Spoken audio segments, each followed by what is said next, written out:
Welcome students, we are given this question x over y positive y over x is equal to x positive y. We expected to find the value of x and y such that x and y are element of positive integers. Now this is a beautiful question. I would be showing you three different methods. Of course, of the three different methods, the second method which I would show you as an inherent error. Now why I would like to show you that is because sometimes people might adopt that way to bring about a solution. So it is imperative that you have to know where the error is present. And while coming to the third one, that one is a special case of this problem. Now in fact this problem itself is a special case because we are taking x and y to be element of z positive. That's only positive integers are permitted. But the third one, the third technique which I'm showing you, that would give you, in other words, that sees the problem in a different approach. So having mentioned that, let us just start off. So foremost I would be consider the question, which is x over y positive y over x is equal to x positive y. I would take the LCM as x y, so this would give me x squared positive y squared is equal to x positive y. I cross multiply. If I do that, I get x squared positive y squared is equal to xy times x positive y. And what I would like to do is I would like to apply the distributive law and remove the parenthesis. So this would give me x squared times y positive y squared times x, and on the left I got x squared positive y squared. Now what I would do is I would rewrite this as x squared, move this x squared y to the left, that's going to be negative x squared y, followed by positive y squared. Now move this y squared x to the left, that's going to be negative y squared x. On the right I've got 0. Now I can take x squared out and that would give me 1 negative y. I can take y squared out, that would give me 1 negative x is equal to 0. Now the most important point that we would have to observe here is as follows. That is, x and y are element of z plus. That is, if you were to write down the elements from z plus, you're going to be starting from 1, 2, 3 and so on up to infinity. So x and y can never be 0. So this would mean x squared cannot be 0. Now why am I showing you this? Just observe the system that is present here. You got a quantity added with another quantity being equated to 0, meaning left hand side should be equal to right hand side, but my right hand side is 0. So that leaves me with only 1 negative y on one side, and then the other case is similarly y squared cannot be 0. Y squared is not equal to 0, and that leaves me with 1 negative x. So these are reasoning, right? This has got nothing to do with algebra because x and y are element of z plus. X squared cannot be 0 and y squared cannot be 0. Now the other important aspect is that this 1 negative y equal to 0, 1 negative x equal to 0. So having made that point clear, 1 negative y is equal to 0 means if I were to move this y to the other side, I would get 1 is equal to y, which means y is equal to 1. And for 1 negative x is equal to 0, this would give me x is equal to 1. So therefore the solution for this particular question is x is equal to 1 and y is equal to 1. This is the only possible solution given that x comma y are element of z positive. So the reason for all of this happening is because of our domain being z positive. So that is the reason the third method which I would be showing you is also important. But anyway, having mentioned this, let me take this in a different sphere. Now as I mentioned to you, method 2, this is the method 2. In fact, I cannot even say method 2. The reason I am placing this is to highlight the hidden error. So now using the idea of symmetry, what would you say if I were to replace x by 1 over x and y by 1 over y into the system and solve this? So if I were to do that, this is going to be, in place of x I'm going to substitute 1 over x In place of y, I'm going to substitute 1 over y, and this is going to be 1 over y, and this is going to be 1 over x, and that is equated to x positive y.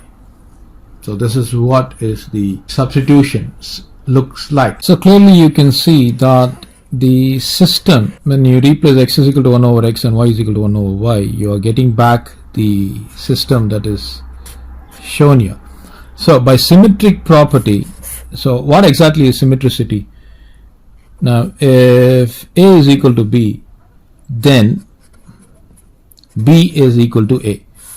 So they would be using this property of symmetricity to ascertain, since by placing x being equal to 1 over x and y being equal to 1 over y, the system is unaltered. So by symmetricity, we can safely write 1 over x positive 1 over y to be equal to x positive y, so which in turn can be rewritten as, if I were to take the LCM, I would get xy and y positive x. So on the right hand side, I already have x positive y. So this would mean I can cancel off the numerators on both sides, right? So that would lead me to 1 over xy is equal to 1, which means 1 is equal to xy. So I can rewrite this as xy is equal to 1. Now since x comma y are element of positive integers, the only possibility in this case is x is equal to 1 and y is equal to 1. So that is the solution for this particular problem. Now can you spot the error, where exactly the ambiguity lies, or where exactly the error lies? What exactly should not have been done? Let me give you the solution. Now clearly you can see that, in fact I cannot even call this as a method, but it is imperative for us to understand the place where people commit the error. Now of course, when I take x is equal to 1 over x and y is equal to 1 over y, the system doesn't get altered. But the most important point here, which people fail to mention, is that the left part of the system does not get altered. You understand my point? That is, x over y positive y over x doesn't get altered by taking x is equal to 1 over x and y is equal to 1 over y. That is absolutely correct. But what is hidden, in other words, what really gets brushed under the mat, is the right hand side. Because when you take x is equal to 1 over x and y is equal to 1 over y, the right hand side actually changes. The system present in the right side changes. It becomes 1 over x positive 1 over y. But what people don't do, or what people don't take into consideration, is that change that has been brought about when you make the transformation x is equal to 1 over x and y is equal to 1 over y. So that is where the ambiguity lies. In other words, that is where the error lies. So clearly this is not the solution. In fact, I should say this is not the method in which we can approach this particular question. This is the third method. It's I would say this is an interesting one. Now if I were to take the LCM as x and y, I would get x squared positive y squared is equal to x positive y. Now the denominator here is 1. I'm taking it like this, in this fashion. So if I were to equate the numerator and the denominator, I would get x squared positive y squared is equal to x positive y, and the other side would be xy is equal to 1. Now from here, if I were to take y is equal to 1 over x, I get an equation here. Now I would be using this equation in this system, or in this equation. So if I were to take this as 1 and take this as 2, I substitute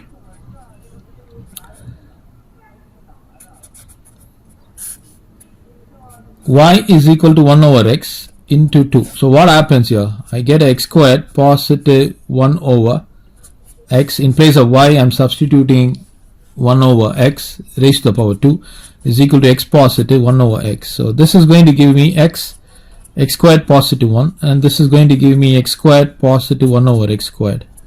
So if I were to take the LCM here, let me use this space.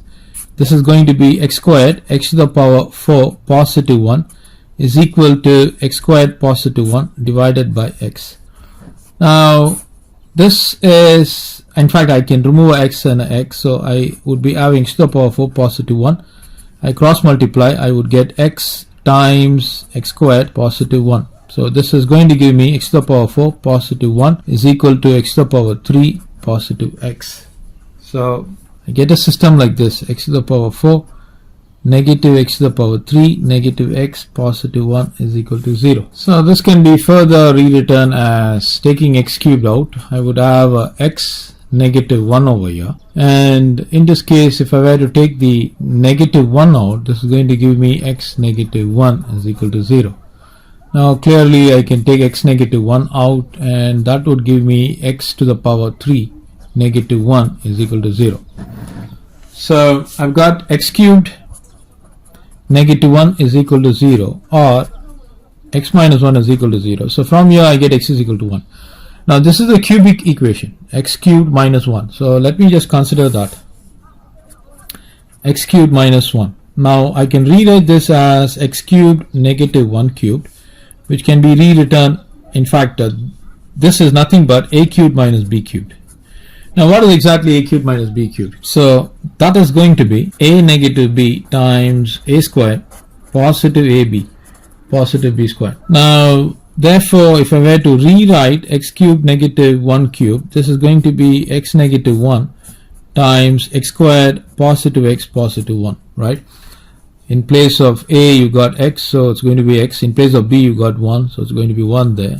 A squared is x squared, a is x, b is 1, and since b is 1 you get 1 there. It's b squared here. If I were to, since x cubed minus 1 is 0, so this would mean x squared positive x positive 1 is equal to 0, because x minus 1, the case is already present here. Now if I were to solve this, this is nothing but negative 1 plus or minus root of b squared 1 negative 4 times a is 1 and c is 1 divided by 2 times a. Now this is nothing but negative 1 plus or minus root of 1 negative 4 divided by 2, which is negative 1 plus or minus root of negative 3 divided by 2.